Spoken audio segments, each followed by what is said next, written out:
Se alguém puder conferir também aí no YouTube. Vou abrir meu computador aqui, Daiane, só para ver. Eu acabei de conferir, coloquei aqui no chat e não começou ainda não. Eu também tô olhando agora, não começou. Agora eu já estou. Agora você pode verificar. Se alguém puder Agora, não, verifica, Daiane. Verifica, Daiane. Olha. Eu acabei de conferir, coloquei aqui. Começou. Começou. Tô olhando agora, não começou. Agora eu já estou. Agora você pode verificar. Tudo certo. No meu começou. Pronto. Apareceu. Daiane, ok? Tudo certo, professor. Tudo certo. Pronto. Desculpa o delay aí mais uma vez. No meu começou. Tá, desculpa, houve um pequeno atraso na transmissão, mas a gente agradece. Tudo certo, professor. Então tá, obrigado, Daiane, e demais. Vamos lá. Então, para quem não está acostumado com o PPGA tem uma... eu estou ligado aqui. Deixa eu ligar o meu aqui. Deixei... Desculpa, eu tinha deixado o teste do meu aberto aqui. O PPGA tem um foco muito grande em marketing social, né? Esse é um viés interessante do programa, além de marketing, evidente, marketing sociedade, foi nos primeiros a trabalhar a questão de marketing social. Então, a gente tem a discussão, o debate, literalmente em questão do último conceito da AMA, né? Que é marketing para o stakeholder, mas especialmente em prol da sociedade, né? E uma das pautas que nós temos é justamente essa aplicação de marketing para sair do mainstream à sociedade, né? E aí o Paulo fez um trabalho sobre marketing social, que ele vai falar um pouco mais, eu só estou fazendo uma breve introdução, e aí tem um primeiro trabalho aplicado de Design Science do PPGA. Então, do PPGA, primeiro um trabalho aplicado com Design Science Research, né? A Mona Lisa que está presente será a segunda, então ela está aqui justamente para buscar um pouco de informação e discutir com o Paulo, então a gente agradece ao Paulo mais uma vez pela gentileza. Paulo Serrano, Paulo Henrique Souto Maior Serrano, possui graduação em comunicação pela Universidade Federal da Paraíba, mestre em linguística pela UFMG, doutorado em administração pelo PPGA da UFPB.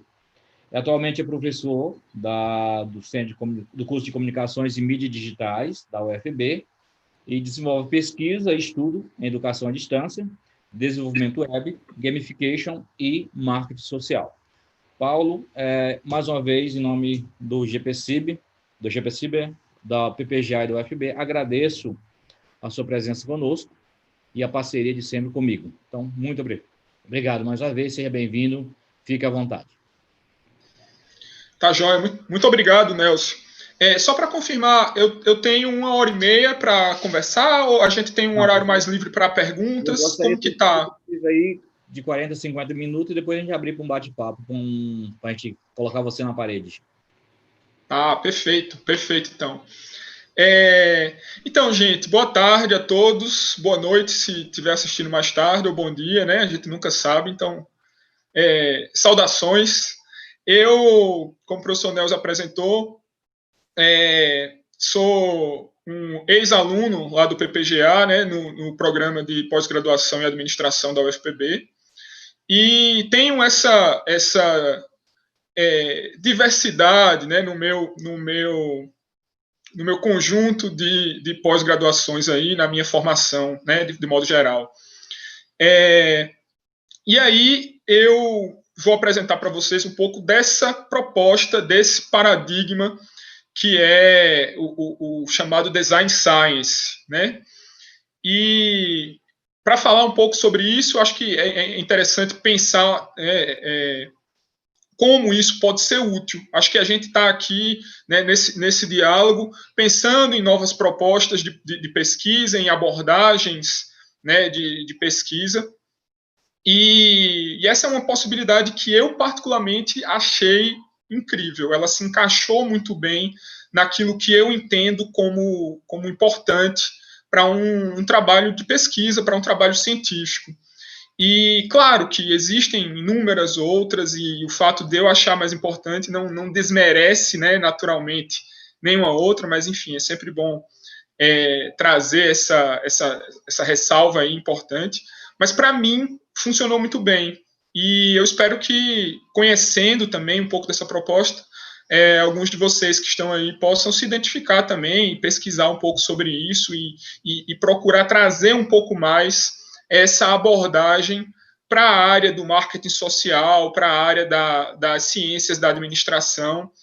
O PPGA ele tem essa veia, né, ligada ao marketing e sociedade, e eu acredito que dentro dessa proposição, dentro desse paradigma da Design Science, é possível trazer trabalhos que vão engrandecer muito mais aí as pesquisas na nossa instituição e, de modo geral, né, em outros institutos de pesquisa também. Eu vou tentar uma abordagem aqui inovadora, tomara que dê certo, mas eu estou usando aqui um recurso que vai permitir que eu consiga fazer algumas projeções direto no vídeo. Eu entendi que isso funciona bem para quem está acompanhando no celular, não fica muito pequeno. Enfim, depois a gente avalia, mas é uma tentativa aí de trazer um pouco, enfim, é um diálogo, né? E aí os conteúdos visuais dos slides, eles servirão para ilustrar um pouco essa conversa, né? Esse diálogo que eu quero trazer para vocês. Então, o título dado a esse diálogo, né? A essa conversa, é o Design Science, a ciência do artificial em práticas de marketing social. E esse nome foi dado porque a gente fala em ciência do artificial, é algo que desperta um pouco a curiosidade, né? E, na verdade, esse é o nome que foi dado a essa abordagem metodológica. Não é um negócio molhado, não. A esse paradigma, pelo psicólogo, economista e cientista social Herbert Alexander Simon. Em 1996, ele escreveu o trabalho que deu origem aí a essa abordagem, né, a esse paradigma chamado The Science of the Artificial. E ele chamou isso de a ciência do artificial, ele chamou a Design Science de a ciência do artificial, baseado na origem etimológica da palavra arte, que é contraposta àquilo que tem origem no mundo natural. Então, no contexto de artificialidade, no sentido de arte, no sentido de aquilo que é construído pelo ser humano, em contrapartida àquilo que é de origem natural. E para ciências sociais aplicadas, essa é uma compreensão muito interessante, muito valiosa, porque essa contrapartida dada essa divisão permite que a gente entenda o fenômeno analisado pelas ciências sociais como fenômenos eminentemente humanos, artificiais. Eles não existem no mundo natural, eles existem baseado na transformação que o ser humano interpõe ali. E normalmente essa interferência humana, ela se dá baseada em processos, em práticas, e é por isso que a Design Science ela se ancora bastante na pragmática. Então, é uma abordagem, um paradigma científico que tem uma ancoragem muito grande na pragmática, porque é nela que as ações humanas interferem no mundo natural, né, na prática humana, nas ações humanas, que vai haver essa interferência aí. E aí, para mim, funcionou muito bem. Eu gosto dessa perspectiva, e aí, por isso, eu trouxe ela como proposição na perspectiva da minha pesquisa, do meu trabalho, né? Mas beleza, eu antes de começar, eu gostaria de dizer então que meu relato de campo aqui, ele tem o apoio aí dessas instituições, dessas organizações, né, o GPCiber, Grupo de Pesquisa Consumo e Cibercultura, o PPGA, O curso de Comunicação e Mídias Digitais, especificamente através do projeto de extensão Interfaces Livres, e a UFPB como um todo. Como parceiro externo, o Hemocentro da Paraíba. E aí, mais para frente, eu vou explicar como que o Hemocentro entrou aí e como é que isso fortaleceu aquilo que eu compreendi como uma abordagem pragmática e relevante. A relevância tem a total... A participação do Hemocentro como um parceiro dessa pesquisa trouxe muita relevância para ela. Então, primeiramente, trazendo aí um tipo de glossário, no paradigma da Design Science, utiliza-se muito o termo artefato, que é aquilo que é construído pelo homem, interface entre um ambiente interno e um ambiente externo em um determinado sistema. E o conceito de interface, o conceito de artefato, ele se dá muito também por esse contexto de mediador aí entre a ação do homem em um ambiente externo, seja ele um outro produto artificial ou no próprio mundo natural. E então o conceito de artefato é muito curioso, ele é trazido pelo paradigma da Design Science de uma forma relativamente abrangente. Eles chamam de, por exemplo, uma metodologia, ela é um artefato para Design Science, um modelo, um framework, ele é um artefato, e um produto também, né? O produto também é um artefato, porque é aquilo que vai criar essa interface aí entre uma prática, entre um ambiente interno de um sistema, de uma organização, com um ambiente externo ou com outros ambientes internos. São artefatos artificiais que criam essa mediação. E aí uma metodologia é considerada para a Design Science um artefato, um framework, um modelo teórico, um modelo prático, né, e um produto, né, um produto digital ou físico também é considerado artefato. E aí é interessante pensar dentro desse contexto. Na minha primeira iniciativa em pensar um projeto de pesquisa, eu sempre tive essa preocupação era algo que sempre se dizia muito, e foi uma crítica que se faz à academia de modo geral, que eu senti muito e incorporei na minha prática para evitá-la, que é aquela crítica que diz que o trabalho de pesquisa ele é feito para pesquisadores, né? O mundo acadêmico, o acadêmico produz para acadêmicos, para outros acadêmicos, para inflar ali seu conjunto de produções e produzir por produzir, né? Sem conseguir, através dessa produção, alguma transformação, né? Algum resultado concreto, enfim. Isso era uma coisa que me preocupava muito, que me trazia muita angústia, assim, poxa, eu vou passar 4 anos estudando aqui num programa de doutorado e assim, eu preciso fazer alguma coisa que em 4 anos tem que ter algum resultado concreto, tem que trazer algum resultado prático, eu não queria que o trabalho fosse engavetado, eu não queria fazer para outros acadêmicos. E aí, a proposta da Design Science, ela se encaixou muito bem com essa premissa, assim. Eu não quero nada engavetado, eu quero trazer isso, levar isso para fora, fazer alguma pesquisa que traga um resultado concreto e, enfim, traga alguma mudança, né? Não fique só dentro ali da gaveta.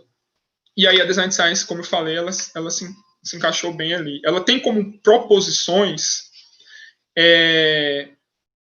algumas diretrizes, né, dentro do paradigma, para que a pesquisa ela seja enquadrada aí como a Design Science, ela tem algumas diretrizes. O primeiro paradigma a primeira diretriz é soluções satisfatórias. De modo geral, né, a Design Science ela traz esse conceito de soluções satisfatórias pensando em proposições que se adequem a um contexto, sejam viáveis, mas não necessariamente ótimas. Não há essa necessidade aí de um produto completo, mas de um produto viável, de um produto que funciona. É um conceito bem próximo da ideia de MVP, um mínimo produto viável ali, ó, tem um resultado, tem um artefato viável, implementável, né? Um outro conceito relevante dentro da Design Science é a ideia de validade pragmática, que busca assegurar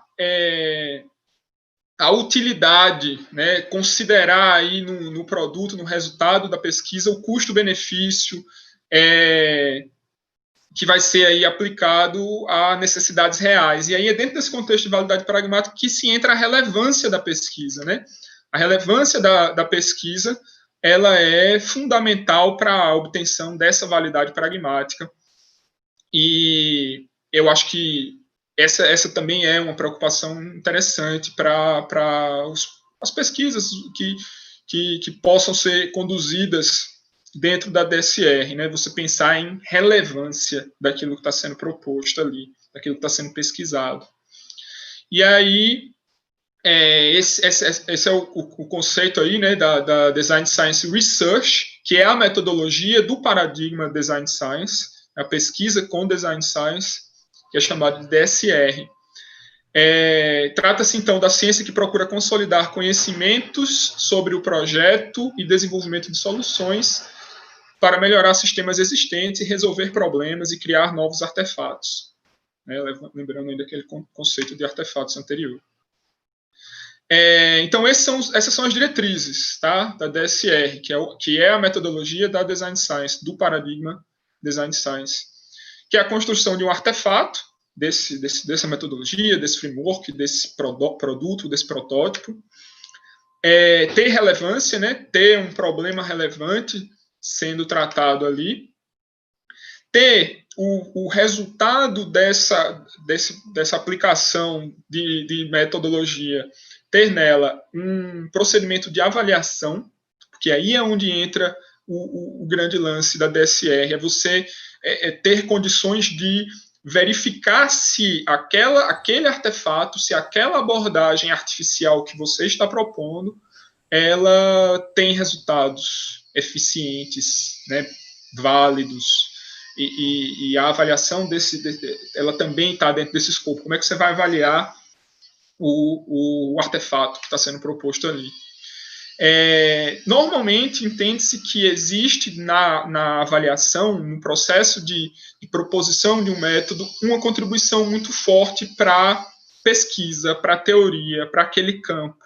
Então, você está criando uma proposta, criando um artefato, e ao avaliar aquilo, você vai estar dizendo para o framework, essa abordagem que foi criada ali, ela tem esse diferencial e ela funciona ou não funciona através da avaliação dos resultados que eu trouxe. Então, há uma contribuição para a área de conhecimento, porque ela, né, por trazer essa abordagem diferente, e pelo mecanismo de avaliação que ela mesma propõe, você é capaz de dizer, olha, esse caminho aqui, ele trouxe bons resultados por esse motivo, ou não trouxe bons resultados por esse motivo.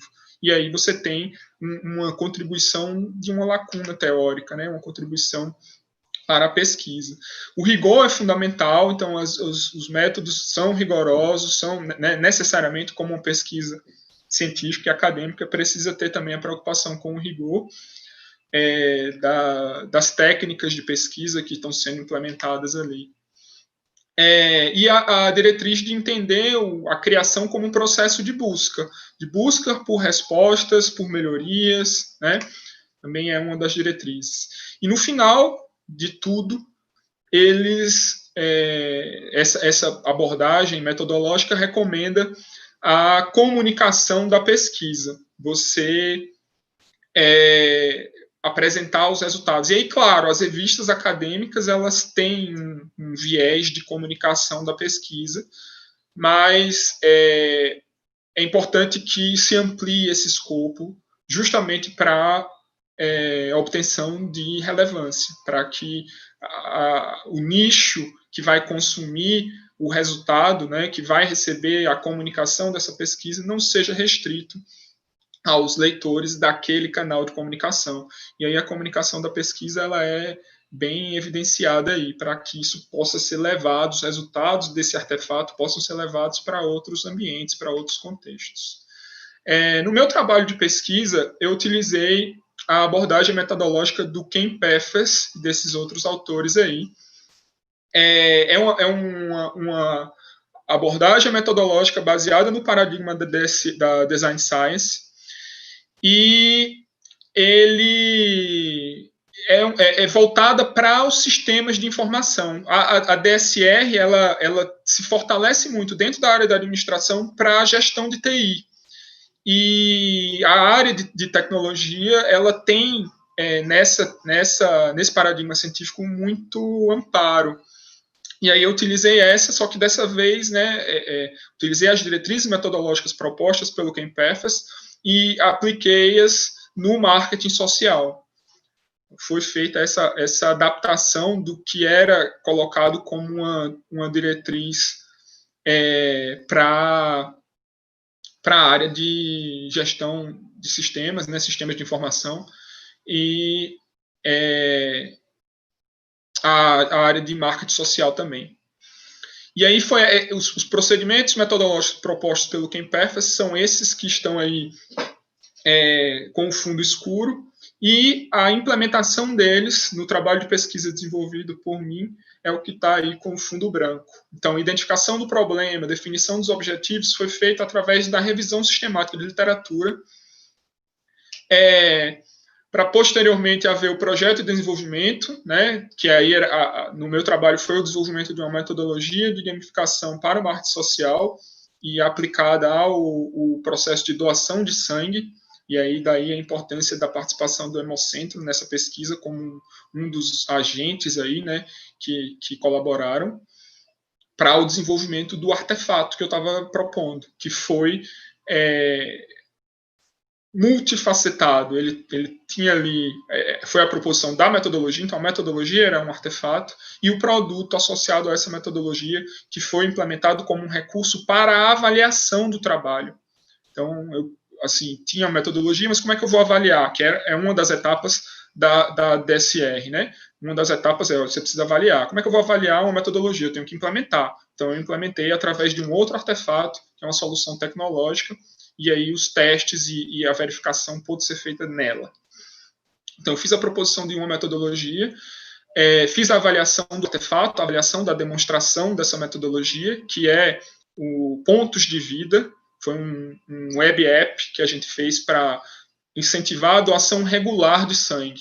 Tinha os doadores de sangue do Hemocentro, e a gente queria que eles voltassem com mais frequência, com mais regularidade. E aí, para isso, a gente desenvolveu essa solução chamada Pontos de Vida, introduzindo ali alguns elementos de jogos para incentivar essa regularização do doador. E aí, essa era a abordagem, essa era a demonstração da metodologia que estava sendo proposta, e posteriormente a comunicação dos resultados desse trabalho. A gente ainda está fazendo isso, né, a comunicação através dos periódicos científicos, e na época a gente fez uma comunicação bem interessante da demonstração que estava sendo proposta ali com os canais de imprensa locais e com o envio de releases de imprensa. Tivemos um resultado bem bacana quanto a isso também. Vou mostrar mais para frente. Então, vou ser bem breve aqui para apresentar para vocês como é que foi a criação desse artefato, essa metodologia de gamificação. Em que consiste, né, esse modelo, essa metodologia desenvolvida aí com a DSR? Primeiro, ativação do conhecimento pré-existente. A ativação do conhecimento pré-existente inclui revisão sistemática de literatura, observação, verificação de literatura cinzenta e de documentos da própria organização que vai receber ali a implementação da melhoria metodológica, da melhoria prática de modo concreto. Então, fizemos isso lá no Hemocentro, utilizando aí um dos panfletos que ele tinha lá. Isso é um conhecimento pré-existente, ele tinha ali sintetizado quais são as informações mais importantes para ser passada para o meu público doador.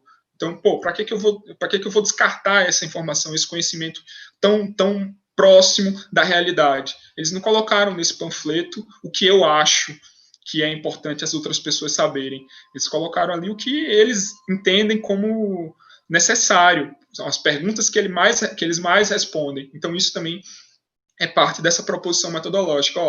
Temos revisão sistemática, vamos atrás dos artigos, mas vamos atrás do conhecimento produzido na própria organização, vamos atrás do conhecimento que é produzido na instituição que vai receber aquela prática proposta, e esse é um dos elementos que foi trazido aí.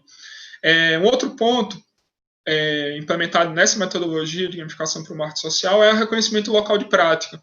E aí a gente foi lá, tirou foto de tudo, e depois eu reproduzi um modelo fora de métrica aí, mas um modelo de como seria o prédio do Hemocentro, que é o local onde aquela prática iria ser executada. E aí eu fiz esse modelo aí em 3D para poder ter uma visualização de onde poderia ser implementado alguns recursos para essa promoção da doação regular. Né? Eu tenho agora uma visualização de onde eu posso atuar para que aquele doador se sinta, né, motivado a voltar, ou, enfim, alguma oportunidade de atuação dos elementos que vão compor aí essa proposição de melhoria na prática da doação de sangue. Na sequência, a caracterização dos jogadores. Já que eu tenho ali um conjunto de indivíduos com aspirações distintas, é importante conhecer quais são essas aspirações. E aí um dos recursos possíveis para isso é o diagrama aí do Bartle para característica de jogadores, é uma possibilidade, enfim, tem outras opções para isso, e o próprio acompanhamento, né, daqueles diferentes perfis. Mas o Bartle faz essa divisão aí, jogadores, né, usuários ali daquele serviço que poderiam estar associando-se a uma prática regular baseada nos elementos de jogos que estavam sendo propostos, eles poderiam ser competitivos, socializadores, exploradores ou conquistadores. E aí eu tenho que pensar em recursos que possam atender a essas diferentes aspirações, para eu ter uma gama ou um conjunto de possibilidades diferente ali para o uso daqueles elementos de jogos. Na sequência aí da metodologia proposta, né, a identificação das variáveis. A identificação das variáveis é basicamente assim: dentro do jogo, você precisa de variáveis para recriar as experiências do jogador de modo diferente. Então, por exemplo, o jogo Super Mario, né, ele tem uma velocidadezinha, o Super Mario vai andando ali, ele tem uma velocidade. Quando ele pega a estrela, a velocidade dele aumenta. Então, eu tenho uma variável que aumentou ali. No processo de doação, eu também tenho. No processo de doação, em qualquer processo do marketing social aí, eu vou ter um conjunto de variáveis. Eu tenho data, que é a principal delas, data e hora. É uma variável que eu posso utilizar para implementar elementos de jogos. O cara que doa o sangue à tarde, se ele faz isso 3 vezes, ele ganha uma conquista do doador vespertino. Né? E aí eu posso pensar em soluções que interajam com essas variáveis. Então, esse é um dos pontos. A solução que a gente montou aí, ela teve uma repercussão boa, né, na mídia, e acabou tendo essa divulgação aí. A gente teve, essa foto aí sou eu, no JPB, né, entrando ao vivo aí. Por sorte, não falei nenhuma besteira. E aí, na sequência, então, na metodologia, a implementação dos elementos de jogos, que aí seria pensar naquelas variáveis ali e em como elas podem interagir com elementos de jogos. E aí, esse processo de implementação, na pesquisa que foi realizada, envolveu o levantamento de um conjunto de mecânicas, sobretudo de jogos de tabuleiro, e um conjunto de mecânicas de jogos digitais também. E aí esse conjunto de mecânicas pode ser levado para aquilo que viria a ser a alteração das variáveis de jogo. Em que variáveis daquela prática de doação eu tenho que pode ser modificada para que a experiência de doação mude também. Então, para quem doa de manhã, ele tem uma experiência, para quem doa sangue à tarde, ele tem outra. Algumas pessoas conseguem encher a bolsa de sangue lá com 7 minutos, outras conseguem com 12. E aí eu tenho variáveis que poderiam ser utilizadas como recurso na implementação desses elementos de jogos. E aqui eu trouxe algumas fotos da implementação dessa prática. Aí é um banner que a gente colocou lá, no primeiro momento, na área de saída do doador, e aí depois a gente viu que não era um local bom, e colocamos aí na entrada, e aí tem um dos usuários aí da solução, né? E esse é o último ponto aí, que seria o teste do jogo e a avaliação desses indicadores. Como esse trabalho ele foi conduzido dentro de uma pesquisa de doutoramento, ele tinha um intervalo de tempo muito específico para acontecer. E a avaliação do retorno exigia um período mais extenso, porque existe um intervalo obrigatório de realização da prática, né? Então, entre uma doação e outra, são 2 meses para o indivíduo do sexo masculino. Para as pessoas do sexo feminino, são 3 meses. Então, a utilização dessa variável como indicador ficaria meio complicada no intervalo de tempo de conclusão da pesquisa. Então, a gente usou aí a intenção de retorno. Toda vez que o indivíduo fazia a doação, ele dizia, eu quero voltar a doar daqui a 6, 2, 3 meses. Ele marcava isso lá, e a gente utilizou isso como um dos indicadores de intenção de retorno para servir ao propósito de avaliação. O trabalho ainda continua. Eu vou depois mostrar para vocês quais são as consequências dessa primeira abordagem, e essa aí é uma delas. A gente está hoje, né, já chegando aí ao final da minha explicação, a gente está hoje trabalhando com a implementação do Pontos de Vida no formato de chatbots. A gente viu que a utilização do Progressive Web App, que é um aplicativo web, né, ele tinha bons resultados, tinha vantagens, porque o indivíduo ele não precisava instalar nada no celular dele, mas, ao mesmo tempo, o indivíduo ele precisava entrar no site, ele precisava ter uma agência ali, ele precisava escanear o nosso banner lá dentro do Hemocentro, e aí isso a gente viu que eram elementos que dificultavam o processo. E a gente teve um conjunto de usuários até interessante no começo, porque a gente estava lá. A gente estava lá e ajudava as pessoas. Depois que a gente via que no gráfico de performance do Web App, a gente via que quando a gente não estava lá, tinha uma curva muito decrescente, assim, teve um intervalo de tempo que não prosperou.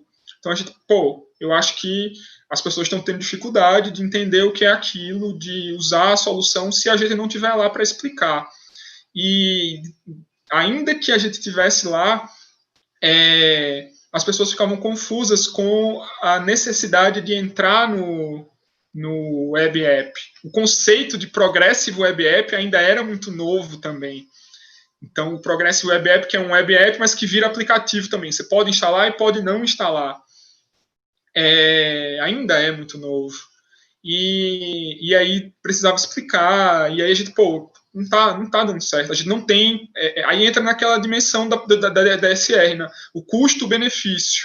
Eu vou ter que impactar a atividade dos profissionais que trabalham no Hemocentro para que eles parem o que eles estão fazendo, para ir lá fornecer suporte para o sujeito, né, usar a solução. Não, isso não é uma abordagem tão eficiente assim. Ou a gente ter que ter alguém lá para aquilo, não é tão interessante. A gente está mudando, então, a abordagem, e trazendo agora no formato de chatbot. O sujeito interage com o WhatsApp, que aí não tem mistério. É conversar com... É só o diálogo ser feito de forma adequada, e aí o registro de doação não vai mais ser feito pelo QR Code, vai ser feito agora pelo compartilhamento de localização. Então, ele manda um compartilhamento de localização, a gente consegue pegar a latitude e longitude ali, ou o nome, né, do local onde ele está, e fazer o registro disso lá no sistema. Então, essa é uma outra abordagem que está para ser implementada, a gente já tá bem avançado no progresso aí, e vai permitir que a gente tenha uma escalabilidade até maior, porque não precisa ter banner no lugar. Então, vai poder ser usado aí pelo pessoal do Ceará, pelo pessoal de qualquer hemocentro. Então, a gente está vendo se consegue, até o final do ano, ter o mínimo produto viável aí desse outro artefato, que também implementa a metodologia proposta na pesquisa de pós-graduação. A demonstração que foi realizada ali foi adaptada, foi mudada para uma outra abordagem, mas a pesquisa em si era a metodologia para a criação desses artefatos. Então, era um artefato para criar outros artefatos, e aí esses outros artefatos sendo esses produtos, essas práticas com elementos de jogos. Então é isso. Esse é o meu e-mail aí, para quem quiser alguma informação adicional sobre essa abordagem, sobre esse paradigma científico. E eu trouxe aqui também, no final, aqui, pronto, aqui está o e-mail para quem quiser aí entrar em contato depois. Aqui no final, só para ficar o registro, eu vou apresentar aqui como que é o Web App, o Progressive Web App. Ele está no pontosdevida.org, aí você entra, faz o login, e aí ele tem esses recursos aqui que a gente pensou. Eu já estou apto, ó, ele tem um contador aqui no canto superior direito, para que o usuário possa verificar quantos dias ele tem até a próxima doação, né? Já estou apto. E ele tem aqui uma área para que ele possa organizar um conjunto de figurinhas num álbum, né, que ele ganha aí quando ele faz a doação. Essas figurinhas são figurinhas informativas que trazem informações relacionadas àquela prática, àquele contexto, né? Aqui, essa daqui é Sangue de Ouro. Aí tivemos a colaboração de vários artistas locais aí, o Lucas Freitas, a Beatriz, fizeram essa figurinha aí, que fala sobre um tipo raro de sangue, que tem o RH nulo. E aí é um tipo muito raro, chamado Sangue de Ouro, e por aí vai. Então, são figurinhas informativas que faziam parte aí desse recurso de gamificação.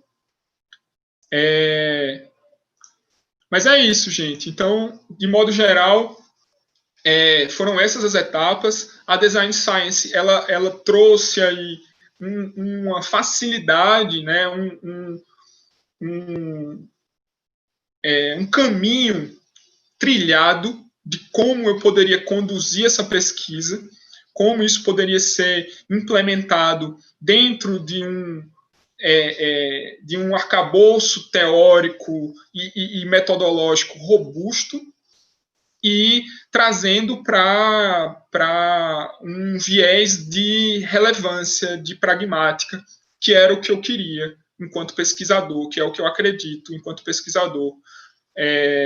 Então, é um paradigma, né, a Design Science e a metodologia Design Science Research são paradigmas e metodologias que conduzem a uma proposta bem pragmática, relevante, e que vai poder extrapolar aí os muros institucionais de um ambiente acadêmico, né, universitário e tal. Então, eu gosto muito e pretendo continuar pensando em trabalhos que seguem esse viés, né, e tentando aí contribuir com a ciência, com aquela área de conhecimento, através da experimentação, da verificação in loco, né? Daquilo que está ali como proposta de melhoria, de mudança, sobretudo, de transformação. Acho que esse é o ponto. E aí, claro, tem um outro aspecto do trabalho voltado para Transformative Consumer Research, que é um assunto aí para outro momento, né? Para outra hora. Mas é isso, gente. Eu acho que a gente já pode, então, abrir aí para as perguntas, para os questionamentos. Se vocês tiverem algum comentário a fazer, eu acho que é mais interessante até que a gente tenha uma abertura maior para essa troca de experiências e para conversar também, né? Paulo, mais uma vez agradeço, parabenizo você pela apresentação, pelo trabalho. É um trabalho que você me empolgou, né? Quando você teve a ideia, me empolgou muito o trabalho, então agradeço imensamente, parabenizo mais uma vez, não só pelo trabalho, mas principalmente pela continuidade dele, né? Então, acho que é um ponto fundamental, a continuação, né, de um trabalho. Pessoal, vocês podem levantar a mão, o Zoom permite fazer levantar a mãozinha, apertar aí, tem uma parte que você aperta ao lado do chat, aí você vai apertar, ou pode escrever no chat, e a Daiane vai acompanhar para a gente, ou a Bruna Lima. Quem tiver no YouTube, pode escrever no chat, que a Daiane vai trazer aqui para o Zoom e a gente vai responder. Tá? Enquanto vocês começam as perguntas, eu vou fazer ponderações rápidas, mas pode questionar à vontade, eu não quero monopolizar. Eu acho um ponto crucial do trabalho do Paulo é justamente essa questão da aplicabilidade, né? E o ponto fundamental do que eu acho nisso é justamente ser um doutorado, não é? A aplicação no trabalho, doutoramento. Então, a gente acaba vendo muito no Brasil a questão de a gente ter uma tese doutorada sendo engavetada e, às vezes, fica no artigo e, aí, às vezes, nossos pares não lêem nossos artigos. A gente acaba lendo artigo internacional e não lê artigo dos nossos pares, tá? E depois faço comentário, ver que tem pessoas perguntando, tem a Celina, depois Lívia, e pode fazer nas perguntas, e aí tem pergunta também do YouTube. Então, eu vou passar primeiro para a Celina, depois para a Lívia e depois pergunta do YouTube, para ficar à vontade, aí que eu vou tentar gerenciar aqui. Celina, mais uma vez, muito obrigado pela presença, fica à vontade. Gente, boa tarde a todos e a todas. Eu que agradeço o convite. Paulo, fiquei muito assim, instigada e feliz, né, por sua pesquisa. Eu também parto do princípio que é interessante a gente fazer pesquisa e dar um resultado palpável para a sociedade. E eu sou estudante de doutorado da UFPB em administração e estou aí no caminho de entender as práticas, né? E no campo empírico, me surgiu também essa vontade, que é uma coisa que eu vou estar conversando a posterior da defesa, provavelmente com o professor Nielsen, ele nem sabe, está sabendo agora, que é realmente a necessidade de a gente dar algo palpável para a sociedade. E eu percebi que a prática nas relações das pessoas com os objetos, ela nos permite mapear algumas emoções, algumas sensações e alguns sentimentos que na administração a gente vê, às vezes, na década de 90, a gente via muito aquelas pessoas com adesivo, né? Era o adesivo da carinha feliz, da carinha triste e do insatisfeito. E eu percebi, conversei com alguns colegas que trabalham com programação, e é possível sim transformar isso em um resultado mais concreto, né, como você falou, no artefato. Qual que é a minha grande dúvida e pergunta, né? Eu contextualizei para te fazer. Como é que você conseguiu, qual foi o caminho, por onde foi que você enveredou para fazer essa conexão da metodologia até chegar ao produto, que é o app? Que é bem aí que eu estou esbarrando, sabe? Eu meio que mapeei que perguntas deveriam, qual que é a ideia geral, assim, não é segredo de Estado, até porque se alguém quiser é bom para a sociedade. Então, a intenção minha era que um aplicativo onde as pessoas, ao chegar no trabalho, elas iriam responder perguntas rápidas e com essas imagens, ou outras imagens, tá? Ali na entrada do trabalho. E quando ela fosse embora do trabalho, ela iria responder as mesmas perguntas, tá? Seria o mapeamento de entrada e o mapeamento de saída. E ao final de um período, você teria um relatório e você iria ter uma noção de como que os funcionários eles se desenvolvem durante o trabalho, se eles ficam tristes, se eles ficam felizes, ou se eles entram tristes e saem felizes, ou vice-versa. E esse instrumento iria dar uma noção para fazer gestão. Porque uma grande dificuldade que eu vejo na gestão é que nós, seres humanos, somos muito instáveis, né? Qualquer coisa nos deixa triste, qualquer coisa nos deixa feliz, e essa qualquer coisa vai de cada um, e para cada um. Só que é perceptível que as práticas elas se repetem no hábito, elas se repetem no cotidiano, e algumas coisas são familiares a algumas pessoas. Não a todas, mas são familiares. E eu comecei a estudar, comecei a ver, quando eu vi isso aqui, eu falei, poxa, o Daniel está conectado, mandou aqui uma luz. E a minha dúvida seria essa. Então, Celina, a DSR, ela vai se ocupar aí de um propósito que está associado à mudança comportamental dos indivíduos que estariam ali respondendo. Pensa assim, o cara, por ele estar respondendo aquilo, ele está entendendo que existe uma preocupação da organização com aquela situação que ele está vivenciando.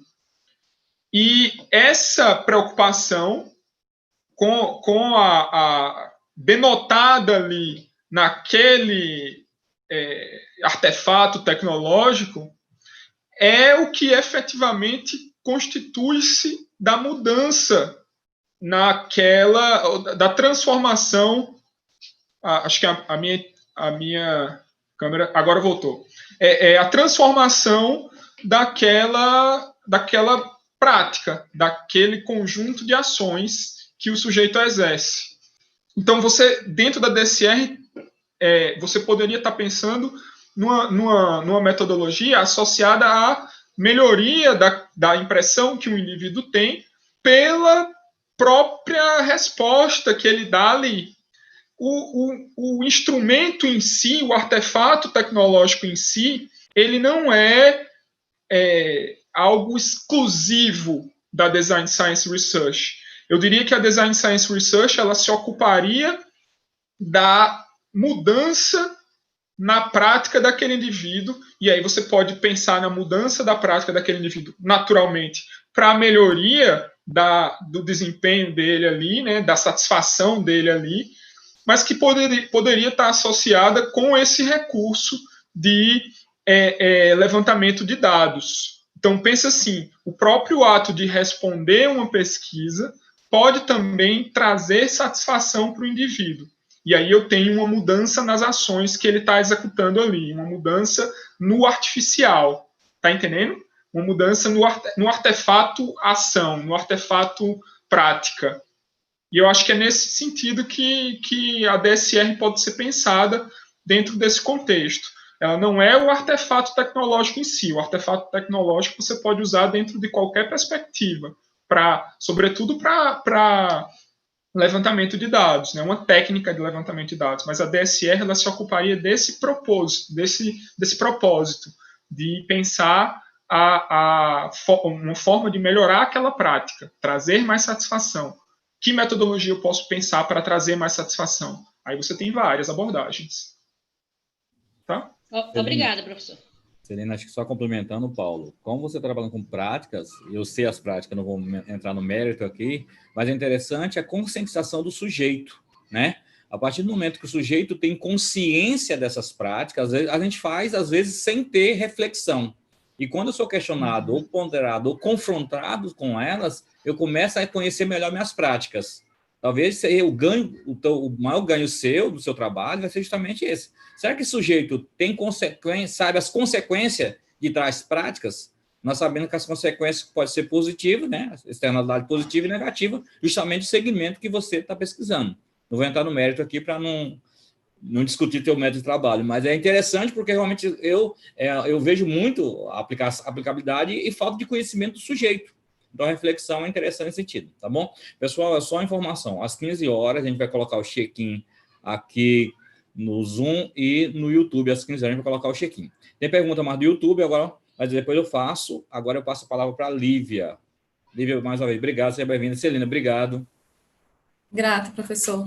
Inicialmente, eu quero parabenizar também o Paulo. O trabalho dele é realmente muito empolgante, né? E muito relevante para a sociedade, não só no meio acadêmico. Eu acho que isso é um diferencial muito especial. Eu tentei até fazer alguma coisa do tipo no mestrado, mas eu não consegui, assim, algo tão aproximado da sociedade, né? E aí eu te pergunto, assim, duas coisas que eu quero saber é se, primeiro, se você conseguiu algum tipo de financiamento para desenvolver a pesquisa, já que você estava incluindo algumas tecnologias novas, e a segunda pergunta é se dentro do aplicativo o usuário ele tem algum tipo de recompensa ou só é aquela questão da montagem das figurinhas. Tá. Então, Lívia, quanto à questão do financiamento, a gente não teve, não posso dizer que houve um financiamento para a pesquisa, mas eu contei com a bolsa de um estudante Probex, que fazia parte do projeto de extensão que eu coordeno, que é o projeto Interfaces Livres. Então, esse projeto ele atuou no desenvolvimento do artefato tecnológico. Então, eu coordenei a equipe e essa equipe tinha uma bolsista que era do projeto de extensão, do programa de extensão da UFPB, o Probex. Foi muito importante a atuação desses estudantes do projeto de extensão para o desenvolvimento do artefato tecnológico, da solução tecnológica que iria demonstrar a metodologia, o artefato metodologia que estava sendo proposto ali. E a segunda parte da pergunta foi qual, Lívia? Perdão, eu esqueci. Se tem algum tipo de recompensa para o usuário dentro do app. Ah, tá. Então, a recompensa, esse lance da recompensa, ele é muito interessante, porque ele e aí é o que denota um pouco a ativação do conhecimento pré-existente. A minha proposta inicial era que a gente pudesse oferecer pontos, o cara doa sangue, ele ganha ponto, ele sobe um ranking, que é um elemento de jogo bem comum, que envolve aquele perfil dos competitivos, do jogador competitivo. Então, eu preciso de mais ponto, eu vou doar sangue para eu ganhar mais ponto e eu subir no ranking. E a gente, com a conversa com o pessoal lá do Hemocentro, a gente percebeu que essa não era uma abordagem interessante, porque isso poderia, inclusive, frustrar o indivíduo diante de um cenário de competitividade em que ele não estivesse tão à frente assim. Também uma abordagem que vai de encontro ao conceito e ao ideal de voluntariedade. E aí a gente não queria bater de frente nunca com esse propósito, né, que é uma motivação intrínseca. O sujeito é voluntário porque ele está ali, porque ele quer fazer o bem, ele precisa estar ali por esse motivo e não pela recompensa que a gente pode oferecer a ele. Então, a gente está, com base nisso, na abordagem que foi usada ali, a gente dá informações. Então, ele vai ganhar informações com aquilo, não pontos, e não vai ter ranking. Então, a gente mexeu muito nessa proposta inicial, a partir do diálogo que foi feito da ativação do conhecimento pré-existente, que era enorme, com os profissionais que faziam parte lá do Hemocentro. Deixa eu só implementar uma coisinha aqui, desculpa, professor Nelson, mas assim, dentro dessas informações, consta, por exemplo, que se a pessoa doar sangue, ela tem isenção na taxa de inscrição de concursos, ou é só relativo mesmo ao sangue, a questões biológicas? A gente estabeleceu um conjunto de editorias. Então, cada uma das cores que tem lá, das figurinhas, são 4 cores, se eu não me engano, corresponde a uma dessas editorias. Uma delas é de informação, a outra é de inspiração, uma outra é educativa, e aí esse conjunto de informações estão ligados a essa temática. Eu lembro que essa questão da isenção em taxas e tal foi levantada lá, mas eu não lembro agora se entrou efetivamente como uma informação colecionável ali, tá? mas eu não, enfim, não lembro se entrou essa informação em específico, mas entraram várias dessas várias editorias. Obrigado, Lívia, mais uma vez. Algumas perguntas, tem várias do YouTube, tem algumas aqui, eu vou alternando aqui conforme vão chegando, tá? A Stephanie, que eu agradeço, Stephanie, mais uma vez, obrigado, Stephanie Ingrid, doutora pelo PPG e professora do PPGCI, obrigado pela presença. A Stephanie, duas perguntas, Paulo. Quais são as implicações práticas para as campanhas de marketing social desenvolvida pelo Hemocentro? Essa é a primeira, tá? E a segunda, no escopo de marketing social, qual a mudança de comportamento proposta pelo uso do app? Tá. A primeira pergunta. O pessoal do Hemocentro tem uma resposta muito, assim, eu diria até que eficiente, a partir das campanhas que eles implementam, que eles executam, sobretudo as que utilizam a televisão para trazer novos doadores. Então, tá com estoque baixo, e aí há um conjunto de canais de mídia, canais de comunicação que são ativados a partir disso e trazem uma resposta relativamente satisfatória. Eu não vou saber precisar qual é, né, o quanto isso impacta diretamente, mas, de modo geral, esse foi um comentário que eu apreendi a partir dessas interações, dessas reuniões com o pessoal lá. As campanhas de marketing social que eles executam, sobretudo na TV, na visita a lugares, em específico, costumam ter uma boa resposta da sociedade. E a segunda pergunta é... Como a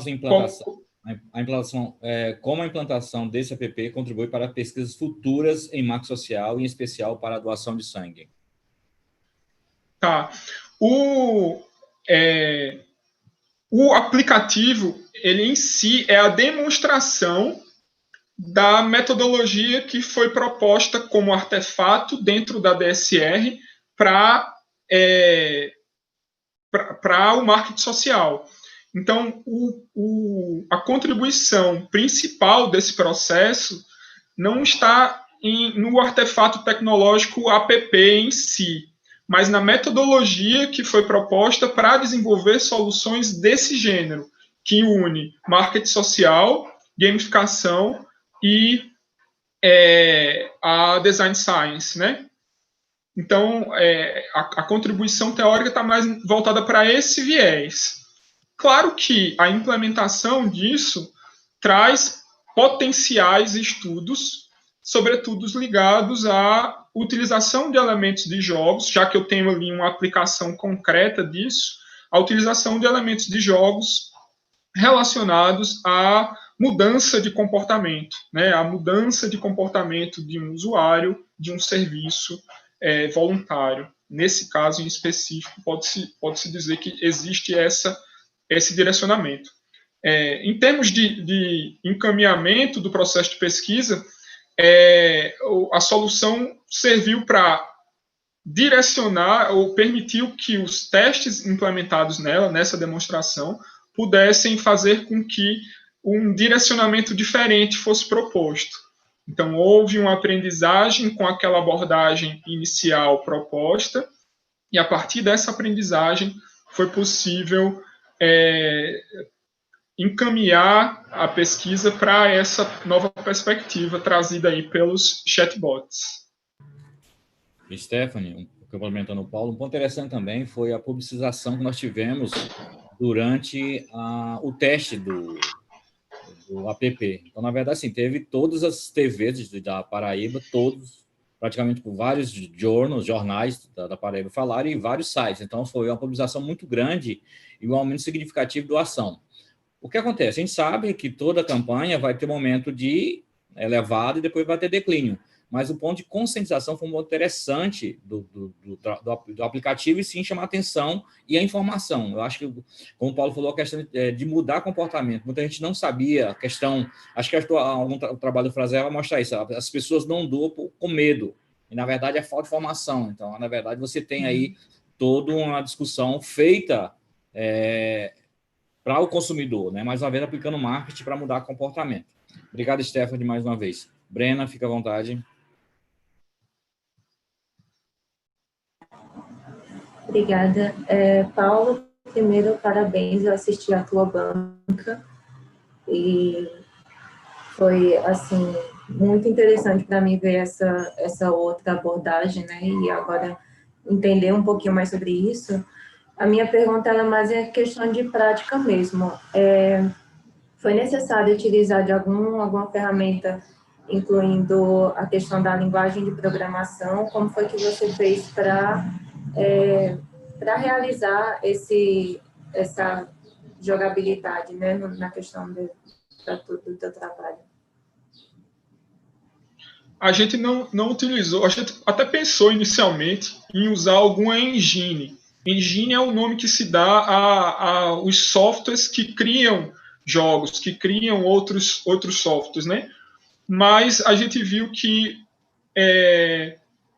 para os recursos que a gente tinha e com o conhecimento que a gente tinha, ia ser mais eficiente se a gente fizesse aquilo de forma espontânea, na raça, sem engine, sem nenhum software auxiliar. Então, a gente usou as linguagens de programação que eram disponibilizadas pela tecnologia PWA, que é o HTML, CSS, JavaScript.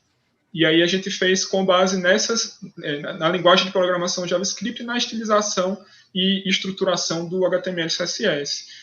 E aí o grande lance foi ter nessa tecnologia a possibilidade de fazer com que a solução utilizasse recursos nativos do celular, sistema de notificação e o QR Code, que são do celular do jogador, do celular do indivíduo, mas que poderiam ser utilizados por um recurso web, sem a necessidade do usuário instalar aquela solução e ocupar um espaço para um software que, em tese, ele usa por um período, com um período de inatividade muito grande. Então, eu dou o sangue, eu vou lá, eu uso o software.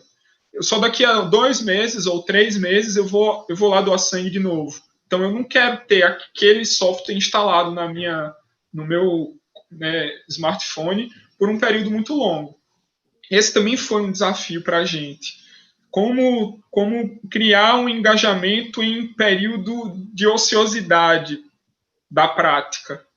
E a gente está tentando estudar uma forma de contornar esse problema nessa versão de chatbot. Eventualmente, trazer ali curiosidades e com a vantagem de não fazer com que o usuário precise ter um esforço muito grande para ter acesso àquelas informações, porque ele vai estar ali no zapzão dele, que é um negócio que ele está usando direto. Então, a gente vai ter mais potencial de contato, de proximidade, através dessa abordagem aí. Obrigado, Paulo. O Anderson é o nosso parceiro do PPGA, fez mestrado com a gente e fez doutorado no Propad. Anderson Trindade, que é de Campina Grande. Recentemente, Paulo, ele não é uma pergunta ou comentário, um parceiro para você, Paulo. Recentemente tive experiência com o Hemocentro para doação de plasma. Encontrei problemas de comunicação com o doador lá. Caso queira trocar ideias sobre as práticas, estou disponível. Então, parceiro, depois eu passo o contato dele, que é um cara gente fina, passo o contato depois do... Beleza. Parabéns aí pelo gesto. A doação de plaquetas está sendo, inclusive, extremamente requisitada nesse período de pandemia. Então, parabéns aí pela iniciativa, Anderson. Obrigado. Zenóbio Maia. Como a implantação desse app contribui para... Não, eu já estou repetindo a pergunta, na verdade. Na verdade, repeti a pergunta aqui. É justamente as pesquisas de uma... na verdade, eu pulei uma da Stephanie. Eu fiz confusão com a pesquisa da Stephanie do Zenóbio. O Zenóbio é estado de pesquisa. A segunda da Stephanie que eu pulei. No escopo do marketing social, qual a mudança de comportamento proposta pelo uso do app? Acho que eu falei rápido na anterior. No escopo do marketing social, qual a mudança de comportamento proposta pelo uso do app? Tá. é a regularidade, Stephanie. Os doadores, eu como doador, foi um dos motivadores iniciais. Eu, como doador, ia lá, doava sangue e passava um tempão e aí, por algum motivo, eu lembrava, eita, posso doar sangue de novo. E às vezes passava um intervalo de tempo muito grande entre uma doação e outra, pelo simples fato de que eu não tinha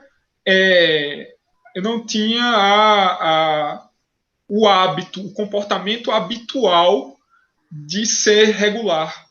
E aí essa é a grande mudança de comportamento que a gente quer propor aí. Fazer com que o doador de sangue, já é doador, ele torne-se um doador de sangue regular. E aí faça suas 3 doações anuais, 4 doações anuais. Né? Então essa é a ideia, essa é a proposta. O Vinícius, que é nosso parceiro lá de Campina Grande também, que eu agradeço a presença, pergunta, Vinícius Bezerra, há alguma relação ou diferença do DSR e do Design Thinking? Então, Vinícius, o Design Thinking, se eu não me engano, eu não tenho tanto conhecimento assim, mas eu sei do que se trata, eu acredito que está mais ligado ao processo de ideação.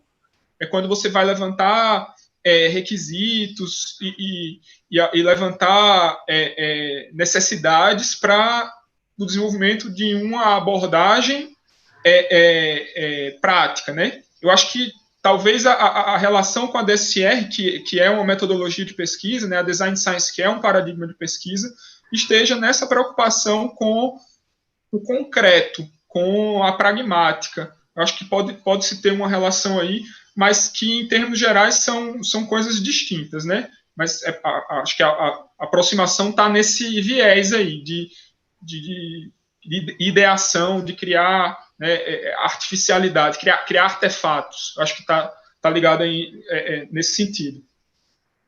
Okay.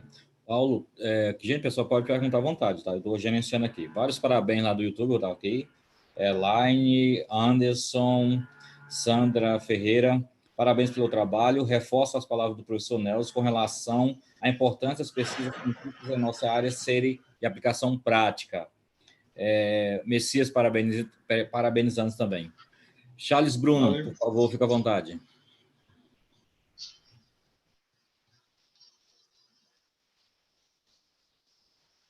Charles levantou a mão, você pode ficar à vontade, Charles, para perguntar.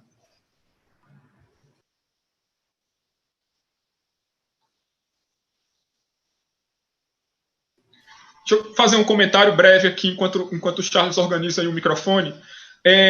A DSR, pessoal, ela, por mais que eu tenha trabalhado nela com a demonstração do meu artefato por meio de uma solução tecnológica, de um artefato tecnológico, eu acho que dentro do campo da administração, isso pode ser implementado por mecanismos de verificação, avaliação e demonstração, que não necessariamente passam pela criação de uma solução tecnológica.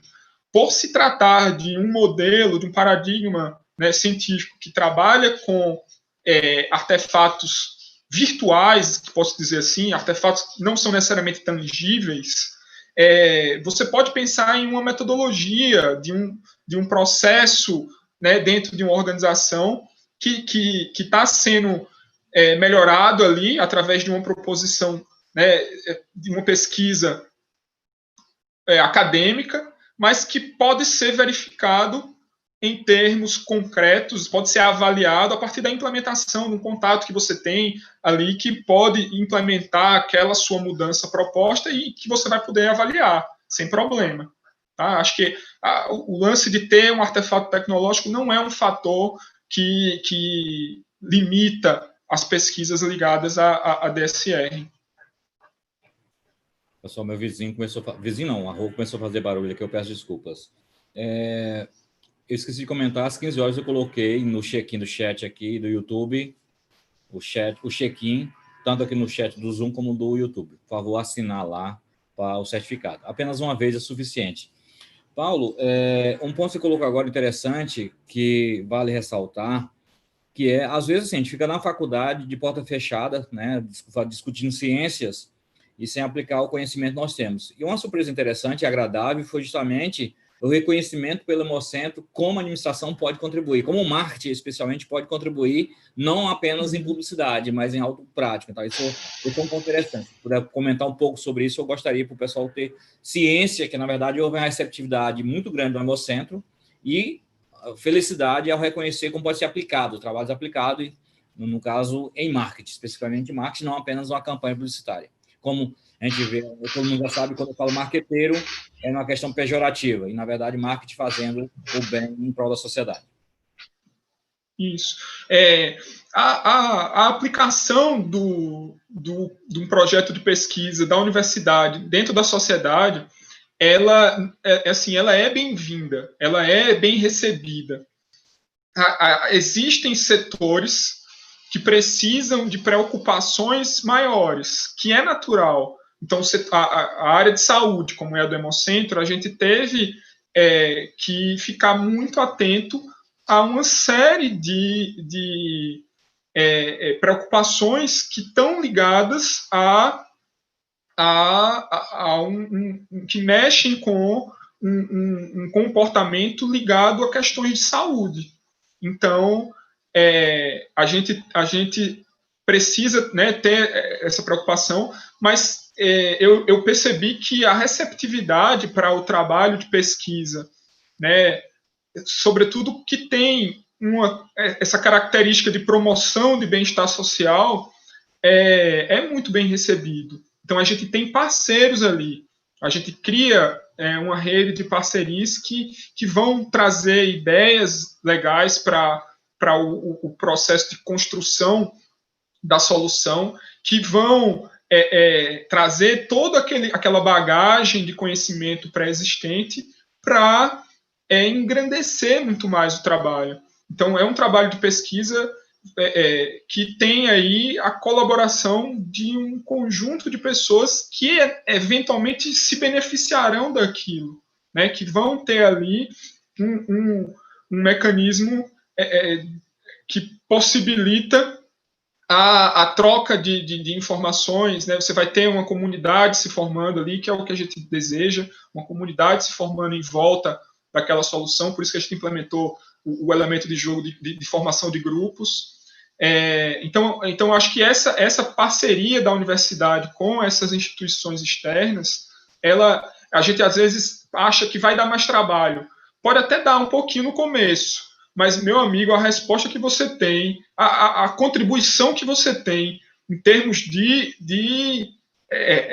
concretas mesmo, assim, ideias que vão ser implementadas ali no seu trabalho de pesquisa, que você nunca teria se você não tivesse ido lá e enfrentado esse trâmitezinho burocrático, essa explicação, né, inicial, né, agendamento de reunião. Isso eu acho que é muito pouco perto do resultado que você tem a ganhar com a busca por esse tipo de parceria, né? Então, instituições do Estado estão aí, né, o Hemocentro, enfim, outros locais em que a universidade ela pode chegar junto com esse propósito, né, de promover o bem-estar social e através desse propósito, né, unir aí essas pessoas, né, um propósito que une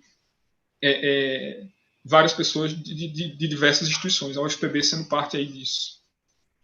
Tem várias perguntas aqui, meu amigo. Vou ser objetivo, mas tem várias aqui. Agradeço demais as perguntas. Raquel, eu queria saber se ele conseguiu dizer exatamente o que queria que o app ficasse ou por não saber como se faz, caso não soubesse. Se você teve dificuldade em pensar ou pedir como o aplicativo funcionaria. Estou fazendo uma tradução mais rápida aqui. Se você teve dificuldade ou na elaboração do trabalho em si. Tá bom? Depois sim. A gente teve, sim, principalmente, eu não reparei quem fez a pergunta. Raquel. Me perdoe. Raquel, principalmente, Raquel, com relação ao elemento de responsividade. Foi até engraçado, porque no momento de implementação da solução, nos primeiros testes, funcionava no celular de todo mundo, mas não funcionava no celular da funcionária da assistência social que nos atendia lá. E a gente, mas tá funcionando. Aí eu tirei foto do celular dela. Aí foi meio dramático. Então a gente teve limitações, sim, principalmente por conta disso. Como ele funcionava como um Progressive Web App, ele tinha que rodar em Samsung, Motorola, iPhone e tudo mais. E a gente teve muita dificuldade no começo para tornar ele adaptável, né, para esses diferentes formatos. Algo que na época, se tivesse sido pensado, já teria sido feito com outro propósito, com outra característica, mas eu acho que foi importante como aprendizado, até para essa abordagem que a gente está implementando hoje. Ver que a gente teve dificuldade com aquilo naquele contexto faz com que hoje a gente tenha muito mais conforto em dizer, olha, esse caminho aqui dos chatbots tem potencial, porque nunca vamos ter esse tipo de erro, porque o WhatsApp funciona em todo mundo, né? Então...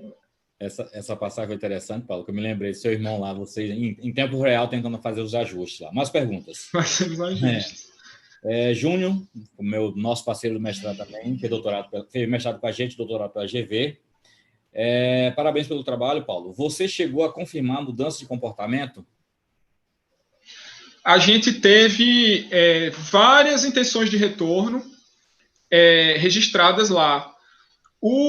A verificação da mudança de comportamento em, como é que eu posso dizer, com um rigor maior, ele foi, assim, meio que impedida no momento posterior. Como eu falei, durante o momento de pesquisa, a gente avaliou intenção de retorno.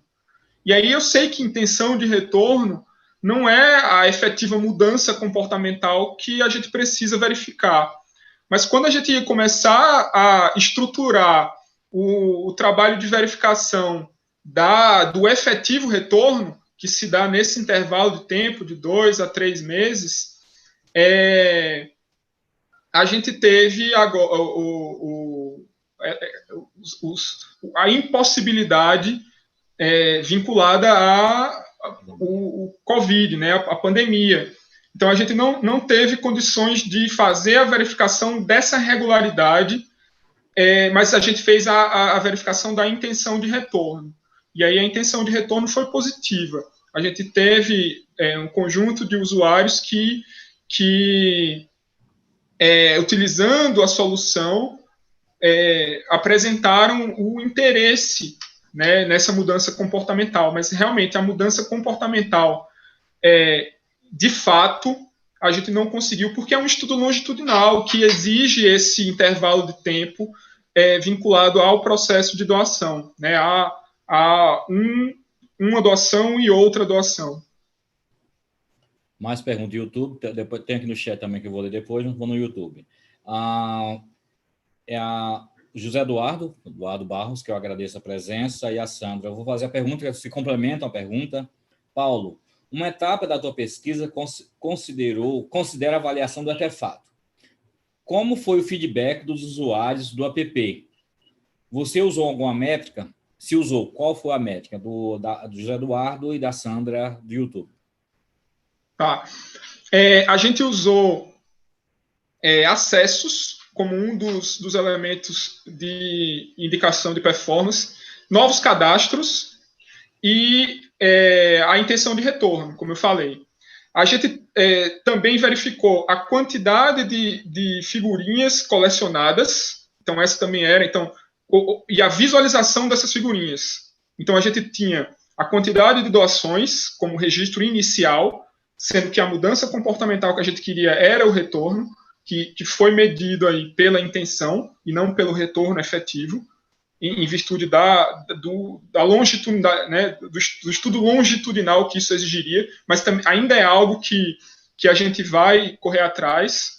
Como disse, a pesquisa terminou ali para aquela etapa de validação, mas ela continua em execução e na perspectiva de até o final do ano a gente ter uma solução melhorada dessa etapa inicial. Mas esses foram os indicadores de performance. A doação inicial, a intenção de retorno, a visualização das figurinhas informativas, e eu acho que teve também a formação de grupos. Eu acho que isso também foi um dos indicadores, tá? não estou lembrado com tanta certeza, mas com certeza esse foi um, talvez esteja esquecendo de algum outro indicador aí.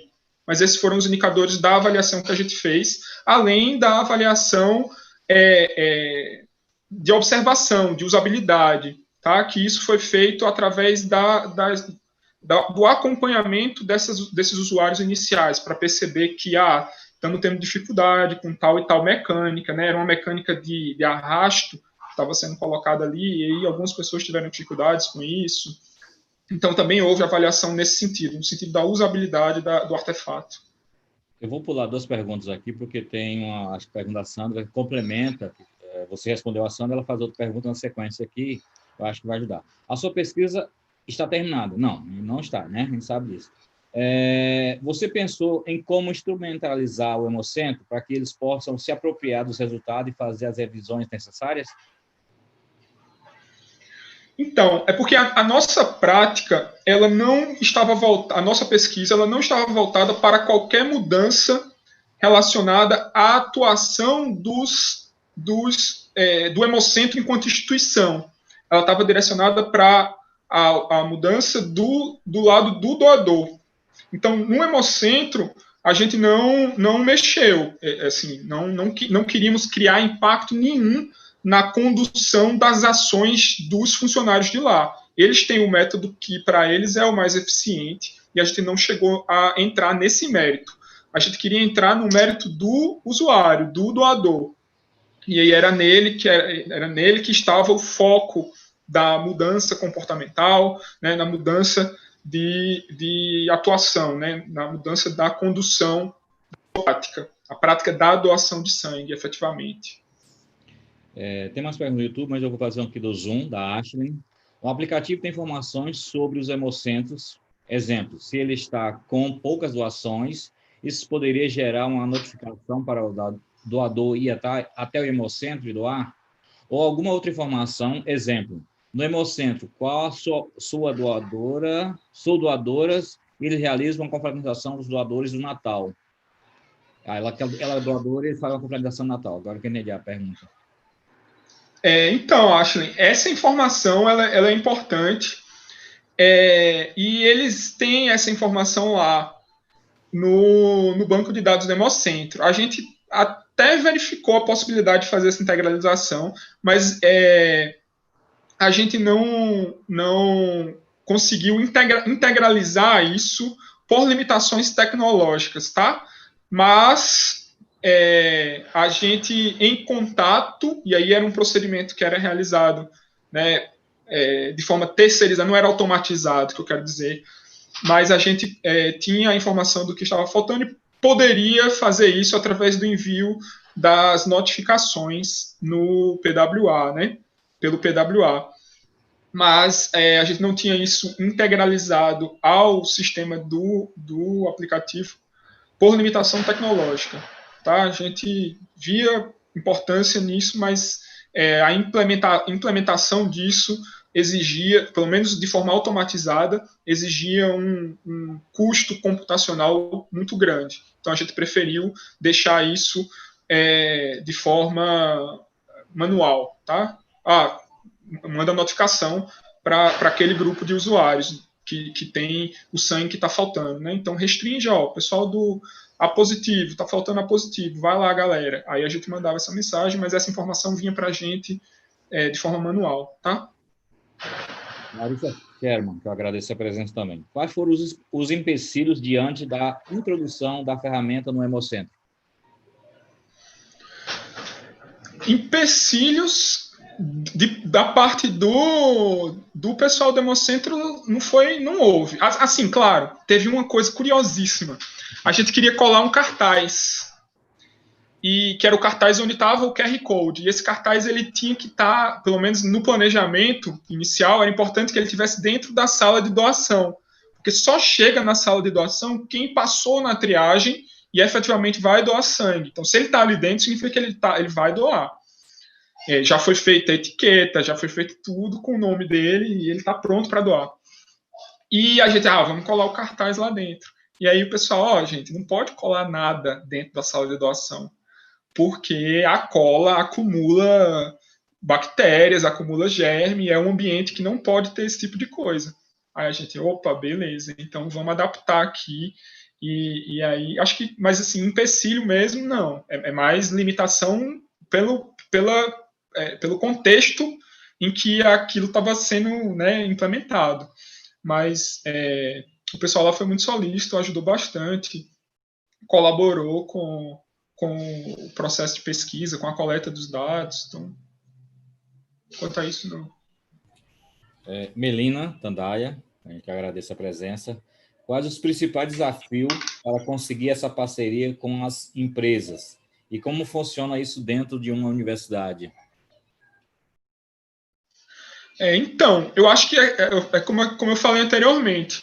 Eu acho que se você tem na proposta uma perspectiva ligada ao bem-estar social, é muito provável que você não vá ter muita resistência na promoção desse tipo de parceria. Acho que num contexto em que o propósito é bom e não tem ninguém para pôr em questão isso, é muito fácil, você tem muito apoio. Mas em algumas organizações, claro, você vai ter, dependendo de organização para organização, dados ou conteúdos que são privados, que exigem sigilo. E aí entra nesse acordo que pode ser feito aí, né, entre instituição de pesquisa e organização que vai dar o amparo físico, né, ou seja, que vai receber o pesquisador para que ele possa conduzir a pesquisa ali. Eu acho que vai muito de organização para organização. Mas vale a tentativa. Eu acho que a gente acha muito difícil que dê certo, mas é como eu falei, se der, ou quando der, você tem naquela organização um monte de gente para te ajudar, para colaborar com o trabalho de pesquisa que você está conduzindo. Seja no intuito de dar insights, né, de fornecer insights do que pode funcionar bem ali, ou seja, para te dizer o que já foi tentado e não dá certo, e que você tem que mexer. Eu acho que ajuda ter essa parceria, sabe? Mais do que qualquer limitante. O limitante é só no começo, para fechar a burocracia que envolve os limites de até onde vai a pesquisa e até onde vai a colaboração da organização. Depois que determinou isso, é só vantagem para os dois. Se quiser perguntar, pode ficar à vontade. Paulo, além do chatbot que você já está desenvolvendo, o que você faria diferente hoje? Eita, essa é uma boa pergunta. Eu acho que, assim, entra aquele lance de tudo foi uma grande lição. Mas, assim, eu acho que a mecânica que a gente usou de drag and drop, ela é uma mecânica que você clica na imagem, na figurinha, e arrasta para outro lugar. Ela é uma mecânica que eu acho que poderia ser melhor. Ela deveria ser diferente, deveria ter sido feita diferente. Porque deu muito problema. E a gente não sabia que ia dar, porque né, a gente foi fazendo, não estava dando certo no celular de todo mundo. Aí depois a gente viu que em alguns aparelhos bugava muito. Então essa é uma coisa que teria sido feita diferente. E as outras, elas... a questão da formação de clãs também, acho que a gente poderia ter otimizado isso, formação de grupos. Foi uma ideia inspirada em um dos artigos que apareceu na revisão sistemática, em que relatava a criação de uma equipe. Era a equipe principal de chineses. Eles eram a elite de doadores. Então, quando acontecia, sei lá, algum desastre natural, chama a elite, que eles vão vir doar sangue. A galera tá entendendo? E aí eu, que arretado, bicho, vamos ver se a gente consegue criar a equipe aqui nesse negócio para a galera ter o grupo de elite, que quando tá precisando, eles vão lá e doam. E aí essa era a ideia dessa formação de equipes que poderia ter sido melhor implementada, eu acho, sabe? Eu acho que isso é uma coisa que talvez a gente agora no chatbot possa melhorar. Bem, mais alguém? Algum questionamento? Paulo, Thaisa, deixa eu ler aqui da Thaisa. Paulo, havia possibilidade do doador compartilhar algo a respeito da ação de doar, como um post em suas redes sociais para incentivar outras pessoas a doarem? Thaisa, nossa... Sim. Sim. Thaís, a gente percebeu que a prática de... Eu não diria bragging, mas é o fato de você se vangloriar daquilo, era algo que promovia muito, sobretudo sobre os jovens. Os jovens tinham, na prática, os jovens doadores tinham nessa prática de vangloriar, de expor aquilo, um incentivo relativamente eficiente. E aí a ideia era que ele pudesse compartilhar as imagens das figurinhas que ele recebeu. E aí havia esse era um elemento de motivação que a gente queria promover também, né? O ato de vangloriar-se daquela prática e de expor aquilo como uma conquista, que é uma conquista, né? É um ato que merece essa visibilidade pela conquista. Isso também apareceu pela interação dos usuários, na observação da interação dos usuários com a rede social do Hemocentro. O Hemocentro tem essa prática de registrar alguns atos, alguns grupos de doação que vão para lá por meio da van que eles têm. E aí era muito curioso, nos comentários havia muita gente parabenizando. Parabéns pelo gesto, parabéns pela prática. Então era algo que era digno de parabéns, então era algo que era digno de ser publicizado. E aí a gente tinha essa preocupação também na ideia de fazer uma imagem de conteúdo informativo, mas que ao mesmo tempo fosse compartilhável. Para dizer, tô doando sangue, e aí, bora também? Mais um, Ashlen. O aplicativo foi desenvolvido apenas para a sua pesquisa ou para continuar a ser utilizado por doadores que se interessarem? Ele está ainda em funcionamento, mas como a gente está lançando essa versão nova, num formato totalmente diferente, a gente não está atuando tanto com o processo de divulgação e manutenção dessa solução inicial. Então, ainda está em funcionamento, pode entrar, é o pontosdevida.org, dá para se cadastrar lá. Eu não sei se ainda mudou o pessoal da diretoria lá do Hemocentro, e aí eu perdi um pouco o contato, eu não sei se ainda está lá o QR Code para o registro e doação, mas a gente vai tentar contornar isso tudo nessa versão 2, e por isso a manutenção dessa versão 1, ela está em suspensão, está parado. Aí quando a gente lançar a versão 2, que não depende mais desse banner, não depende da leitura de QR Code e tal, aí a gente vai iniciar novamente a campanha de divulgação e vai trazer todos os usuários da versão 1 para essa versão 2 também. A gente vai fazer essa importação do banco de dados até para facilitar o processo de acompanhamento da mudança comportamental que a gente propôs, que é a da regularização do processo de doação. Então, não vamos perder o registro das doações realizadas na versão 1, quando a gente migrar para a versão 2. E aí a gente vai ter um estudo longitudinal aí de novembro de 2019 até novembro de 2020, e em meio de pandemia, né, vamos começar a ter mais dados para verificar essa regularidade. A Thaisa agradeceu sua fala. Imaginei que a sua resposta anterior. Muito legal, Paulo. Seu trabalho é inspirador. Obrigado, excelente apresentação e explicação. Luciana Alves, do YouTube. Você vê semelhança entre o Design Science Research e a metodologia startup enxuta do Eric Rice? A metodologia do Eric Rice beberia um pouco do Design Science Research? Então, eu vou responder com muita sinceridade. Eu não conheço essa metodologia que foi citada. Então, eu não posso dizer se existe ou não semelhança. Mas se é algo que está envolto no viés pragmático, na busca por relevância, né, na proposição de artefatos, na consciência de que artefato é método, é framework, é modelo, então certamente vai ter relações sim. Laísa Sherman, pensas em utilizar esse aplicativo para a doação de órgãos também? Eu acredito que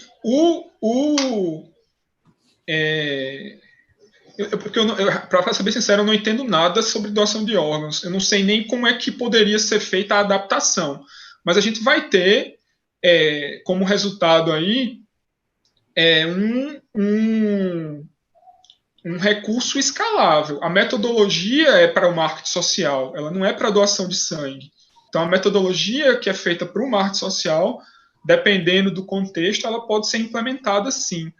Mas eu não sei como que isso funcionaria para a doação de órgãos, até porque, se eu não me engano, os órgãos eles são estritamente de controle estatal. Eu não sei como é que funcionaria para esse propósito, sabe? Mas, enfim, a metodologia é para o marketing social. Você vai ter que entender melhor o contexto da doação de órgãos para que isso possa ser implementado dentro de um conceito de prática existente que é naturalmente ancorado na legislação, né, na legislação vigente. Mas eu não saberia dizer como abordar isso porque eu não tenho conhecimento sobre essa prática. E a diferença da doação de órgão, de sangue para órgão, na verdade, o órgão é municipal, estadual e de órgão central. É uma central única, onde todo mundo demanda o mesmo ponto. Então, existe, entre aspas, considera que tem uma lista única, diferente da doação de sangue, que vai ser pontual a cada cidade, a cada realidade. Doação de órgãos, considera-se, diz que é nacional. A gente sabe que existe aí algumas coisas que nem sempre são agradáveis de se ouvir. E não vou entrar no mérito aqui, mas há uma diferença nesse sentido. Ana Luísa, ela faz 2 ponderações. Na ausência do banner, qual será a principal ou as principais formas de disseminação de tal projeto? E sabe dizer se ele possui algum app para agendamento para ter um comparativo entre o agendado e doado? Tá. Respondendo primeiro a última parte aí. O processo de agendamento hoje ele está sendo feito em virtude da pandemia e aí é em contato direto com o Hemocentro, né? Mas aí entra naquele elemento. O agendamento ele implicaria em mudança de rotina da instituição. Eu teria que ter alguém lá no Hemocentro para gerir o agendamento feito pelo PWA. E eu não queria mexer no impacto do trabalho, não queria mexer na forma, né, nas diretrizes práticas com que os funcionários de lá trabalhavam. Então, eu não queria, né, dizer, olha, tu vai ter agora que agendar, né, por aqui. Não era essa a proposta. Mas, qual foi a primeira parte da pergunta? Deixa eu achar aqui. A ausência do banner, qual seria a forma as principais? Pronto, perfeito. Então, assim, a princípio, a ideia é não mexer no impacto de trabalho, né, na forma de trabalho com que o Hemocentro conduzia. E aí, nessa versão, a gente não vai utilizar o banner. O banner ele era colocado como forma de fazer o registro. Era um banner com o QR Code que o usuário escaneava para que o aplicativo, o web app, recebesse a informação de que ele esteve lá. A gente pretende fazer a divulgação da versão nova, e aí, eventualmente, era um banner e um folder que tinha também. Então, eventualmente, voltaremos com o folder para lá, né, para o Hemocentro, mas a gente não vai mais precisar do banner, porque a gente não vai mais trabalhar com o recurso de QR Code. A gente vai usar o recurso de compartilhamento de localização que existe no WhatsApp. Então, a gente não vai mais precisar que o cara escaneie, né, o banner que está lá para registrar que ele esteve lá. Ele vai compartilhar a localização e a gente vai conseguir identificar que ele esteve lá, pela localização que ele está compartilhando. Luciana Alves, do YouTube. Você pensa em integrar o projeto do aplicativo com atividades com alunos de graduação da UFPB? Na verdade, já existe, né? Sim, com certeza. O primeiro foi desenvolvido com eles e esse agora continua sendo desenvolvido com eles. os estudantes que fazem parte do projeto de extensão Interfaces Livres, que eu coordeno. A gente está atuando com o desenvolvimento do chatbot na versão 2 do Pontos de Vida, com a colaboração intensa desses estudantes que fazem parte desse projeto.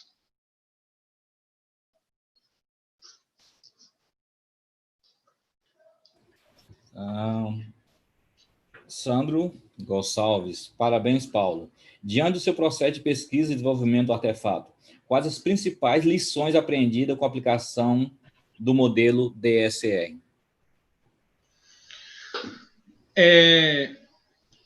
As lições no sentido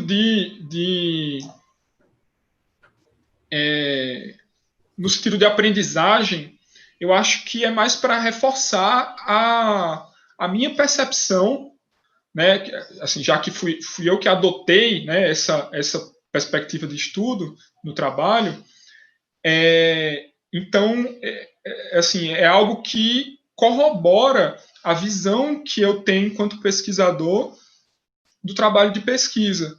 E aí é algo que me ensina que tem muita gente com esse viés, com essa perspectiva, com esse tipo de proposta. E na administração, na área de gestão de TI, né, tem bastante gente, mas a ideia é que, sendo algo que se adequa tão bem, e aí na minha proposição eu usei a TCR, né, que é a Transformative Consumer Research, e a DSR, eu pude perceber que há um casamento muito bom entre esse grupo de trabalho da TCR com o paradigma da DSR. Então, a pesquisa com o consumidor transformativa, junto com o Design Science Research, ele tem um conjunto de diretrizes para a condução do projeto de pesquisa, para a condução da pesquisa, que são extremamente coerentes. Então, eu tenho a ideia de que eu tenho que comunicar o resultado disso para a sociedade. Está nas duas coisas. Eu tenho que avaliar aquilo. Eu tenho que ter relevância pragmática, né? Eu tenho que ter algo que funciona, que está satisfatoriamente bem conduzido, enfim. Então, é uma perspectiva que eu acho que traz esse ensinamento aí, assim. É possível de ser implementado, tem muita coerência com o que se propõe às ciências sociais aplicadas e funciona bem. E eu pretendo usar mais vezes. Eu acho que é algo que se encaixa muito bem no que eu acredito e que é possível de ser implementado dentro dessa perspectiva do marketing social, não só da gestão de TI, não só das áreas de sistemas, né? Mas pensando a metodologia como ponto forte para a implementação disso no contexto do marketing social e no contexto da administração, né? De modo geral. Ana Luísa, quer complementar a informação? Ana Luísa, fica à vontade. Oi, boa tarde. Consegue me ouvir? Sim. Consigo.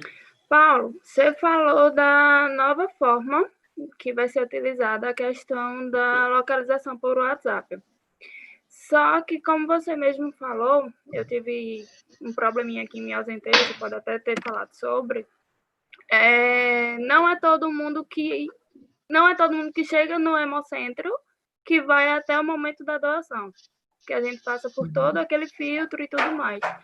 Então, como seria essa disseminação da necessidade da localização? Só quem vai estar na sala de doação que vai receber essa solicitação, como é? Porque nem todo mundo que vai mandar, porque se for generalizado, nem todo mundo que manda a localização acaba doando.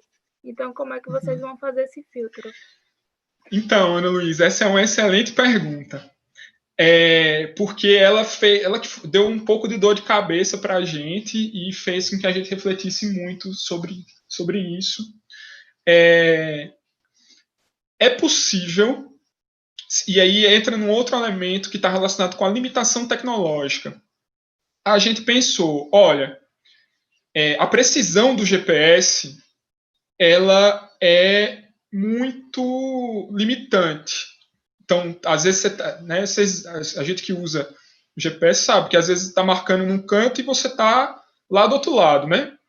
Então, a gente pensou em usar os dados de latitude e longitude para pegar o local num raio de 3 metros da sala de doação.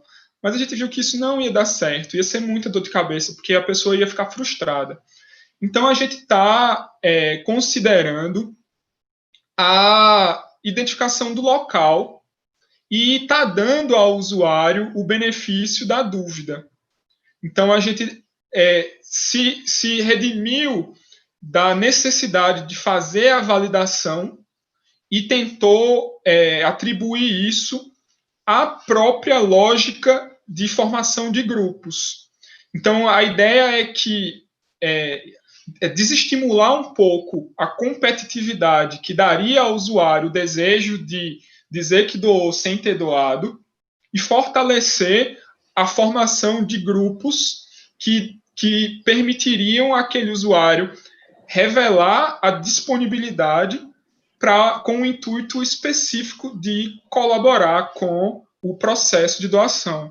Então, a gente está tentando tirar o elemento regra da jogada e incentivar a formação dos grupos. Porque, desse modo, a gente não vai ter alguém competindo para ver quem doou mais, e a gente vai ter grupos que vão competir para ver quem está mais disponível, pela disponibilidade, tá entendendo? Uhum. E aí acho que é esse o caminho que a gente resolveu adotar em virtude dessa limitação tecnológica. A gente não tem como medir precisamente a presença do cara dentro da sala pela capacidade de precisão do dispositivo GPS, dos smartphones. Aí a gente decidiu optar por esse caminho. Ok, obrigada. Mais alguém? Então, Paulo, se alguém quiser, a gente está finalizando já, estamos chegando às 16 horas. Eu agradeço imensamente. E aí, mais uma vez, eu acho que você teve uma banca e tanto hoje, né, Paulo? Acho que a tua banca não perguntou tanto quanto te perguntaram hoje. Então, acho que mostra mais uma vez a relevância do teu estudo, a importância e a aplicação. Foi um trabalho que eu fiquei muito feliz com o resultado. Estamos felizes que está ainda em andamento. Tem a parte prática, tem a parte teórica também, que aí você já está descrevendo os artigos e enviando para eventos. E acho que é um ponto interessante também, vai ser a socialização disso para a academia. Por enquanto, a gente está socializando com as organizações, agora começa também a socializar com os parceiros, com os pares, e com a academia, que acho que é uma relevância disso, né? Tanto que a Mona Lisa está aqui também participando, que vai trabalhar com o DSR também, justamente pela relevância da aplicabilidade, somente por ser ciências sociais aplicadas, né? Ciências sociais aplicadas, a gente acaba ficando nas teorias. Então, parabenizo você pelo trabalho, pelo empenho e pela paixão que você teve desde o início, né? Principalmente por você ter esse viés muito social, independente da pesquisa, independente do estudo perfeito que você fez, tem a questão pessoal sua, uma questão de que você tem essa vocação. Isso é um diferencial como ser humano, sempre como ser humano. Então, parabéns aí por pegar uma coisa que você acredita e desenvolver um trabalho. Então, isso eu acho muito diferenciado hoje, né, no Brasil triste, né? Eu sempre brinco com você que eu estou triste com a realidade brasileira, porque só pensa em levar vantagem, não pensa no outro. E a partir do momento que você tem um doutoramento, né, você tem um ganho para você, para a sociedade, e a continuação disso. Então, parabenizo você pelo trabalho em si, tá bom? Vou deixar você falar alguma coisa, se quiser agradecer, se não quiser agradecer, é o seu jeitão de ser, você é o cara, então agradeço mais uma vez a gentileza, e depois a gente vai minimizar aqui para a gente tirar uma foto, uma selfie. Um dia desse estava, não é selfie, mas eu inventei outro nome que eu esqueci de falar, na verdade. Então, na verdade, é um zoom selfie, aí, alguma coisa nesse sentido. A gente brincar um pouquinho aqui num print, tá. Print selfie, tá? Mas fica à vontade, depois eu faço o fechamento. Tá certo. Eu queria agradecer a você, Nelson, em específico, por ter aceitado esse desafio, né, de orientar esse trabalho e de ter trazido várias soluções dentro do ponto de vista do trabalho em si, mas também na perspectiva do ser humano que estava por trás ali da condução daquele trabalho. Acho que foi eu sou extremamente agradecido pela forma como a gente trabalhou junto nesse processo de pesquisa com o trabalho da DSR. E agradecer também ao GP Ciber pelo convite de estar aqui compartilhando, né, essas informações, trazendo para vocês essa perspectiva de trabalho que eu considero, né, extremamente valiosa e que desejo que seja popularizada para a gente ter mais trabalhos com esse tipo de viés. A nossa academia vai ficar mais enriquecida com esse tipo de abordagem, né, que está direcionado a produtos concretos, a artefatos ou a práticas que de forma concreta poderão ser transformadas pela pesquisa que é conduzida na nossa instituição. Então, eu deixo aqui meu agradecimento a você e a todos do GP Ciber pela oportunidade de estar conversando com vocês aqui sobre algo que eu gosto, que para mim é um prazer. Mas valeu aí, gente. Eu modifiquei a foto aqui para tirar uma tela para tirar foto, mas eu quero o Paulo nesse viés. Todo mundo se reitando, cabelo, acho massa esse demais, cara. Mas aproveitar para parabenizar, e aí eu estou muito feliz. Semana passada eu tive reunião, 15 dias tive uma reunião, e terei outra amanhã, que eu estou com 4 trabalhos diferenciados. Não vou fazer marketing aqui de ninguém, não, mas estou muito feliz com os trabalhos que estão vindo aí. Estou vendo na tela aqui 3 sorrindo, 4 estão sorrindo aqui, sabe que eu estou tratando, então fico feliz de pessoas que estão desenvolvendo um trabalho social. Especialmente por acreditarem, como você, são pessoas que acreditam, estão trabalhando mestrado e doutorado, mais uma vez relevância desse trabalho de mestrado e doutorado com aplicabilidade. Então, estou muito feliz, coincidentemente são 4 moças, estou muito feliz pelo trabalho delas, estou muito empenhado, estamos com um debate amanhã à tarde toda, então eu fico muito feliz, já está só relembrando o pessoal que amanhã nós temos uma tarde de debates. Mas aí, Paulo, mais uma vez, parabéns para você, sucesso, pode contar comigo, é meu parceiro, você sabe disso, somos parceiros, estamos aí. Agora eu vou tirar o print, tá? O pessoal do YouTube, eu passo depois o print, o pessoal do YouTube, não tem como ver, mas vamos lá, tá? Então, se prepara o sorriso aí, que eu vou contar 3, aí vocês, são 2 telas, 1, 2, 3, vou passar para a próxima tela.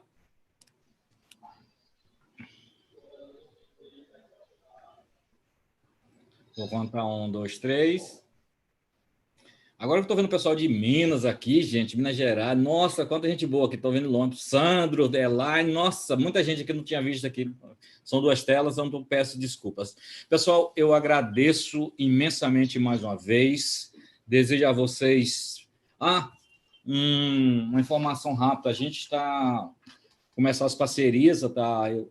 Se a Stephanie estiver no YouTube ainda, a gente está... uma proposta de parceria com o grupo de pesquisa da Stephanie, mas talvez já tenha um primeiro contato com o grupo da Diana e da Fabiana, a Diana Carvalho e Fabiana Gama, com o LEMIC, dia 22 ou 23, 22 é a terça-feira, depois eu vou conversar com vocês, para a gente trazer o Fabian, que é um cara de mercado, que trabalha com marketing analytics, então, na verdade, análise de mercado, ele trabalha com tendência de mercado, para a gente discutir isso aí um pouquinho de mercado. Então, a gente tem aí, talvez, uma proposta. Tem a proposta também da Camila, que é a professora, que a Thaís também tem contato, e tem outras propostas aí para o dia 22 ou 23, e as parcerias com os demais grupos da FB. Então, o Paulo é um parceiro aí da mídia digital, está sempre com a gente. Então, eu agradeço mais uma vez, fiquem todos bem, parabéns. Agradeço também especialmente Daiane e Bruna, minhas gestoras aqui, que são minhas parceiras de gerenciamento aqui do processo de certificado, de bilhetes, cobranças. Bom que a gente trabalha muito no final de semana. No final de semana, ela já se prepara para ouvir meus áudios de 5, 10 minutos. Eu sou meu ócio criativo domingo, é bom. Meus orientandos, domingo, é muita orientação, né? Eu não tenho o que fazer domingo, fico orientando. Brincadeiras à parte, gente, obrigado. Fiquem bem mais uma vez. Luciana, tem muita gente boa aqui, Elaine, Sandro. A gente teve São Paulo, Minas Gerais, Rio Grande do Sul, não sei se está aqui, mas Ceará, Pernambuco, Paraíba, então, muito feliz com o resultado aí do nosso trabalho. Então, parabéns para todos fiquem bem, se cuidem, e aí eu vou terminar a transmissão do YouTube. Vinícius e os demais colegas todos, não vou nominar não para não ficar chato, mas obrigado a todos pela presença, tá bom? E aí eu vou para a transmissão do YouTube. Sucesso, gente. Obrigado por tudo.